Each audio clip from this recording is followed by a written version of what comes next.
జై భీమ్ జై భీమ్ జై భీమ్ అంటారు. అన్నివ్వండి, ఏం కాదు, జై భీమ్ అన్నివ్వండి, నో ప్రాబ్లం. మీరేమనాలి తెలుసా? జై భీమ్ కు పైన కూడా ఉన్నాడు, నా రాజు, మై కింగ్ అని చెప్పండి. ఆ భీమును నిలబెట్టింది నీ రాజు.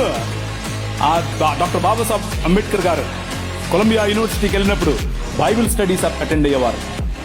రూత్ పుస్తకానికి ఆయన వ్యాఖ్యానం రాశారు. He was a practising Christian. ఆయన ప్రాక్టీసింగ్ క్రిస్టియన్ అండి బాబు. ఆయన ఒకరోజు 3 లక్షల మందితో కలిసి నేను బాప్తిజం తీసుకుంటాను అని చెప్పి ముందుకు వచ్చి ఫోన్ మన మెథడిస్ట్ సంఘంలో ఉన్నటువంటి బిషప్ గారికి చెప్తే, బిషప్ గారు దానికి కావాల్సినటువంటి పనులన్నీ, వసతులన్నీ ఏర్పాటు చేసుకునే క్రమంలో నెహ్రూ గారు ఫోన్ చేశారు. నెహ్రూ గారు ఫోన్ చేసి, ఏంటండి మీరు ఇలా చేస్తున్నారంట, ఇలా చేస్తే మీకు ఈ పొలిటికల్ అపోజిషన్ ఎక్కువైపోతుందని చెప్పాడు.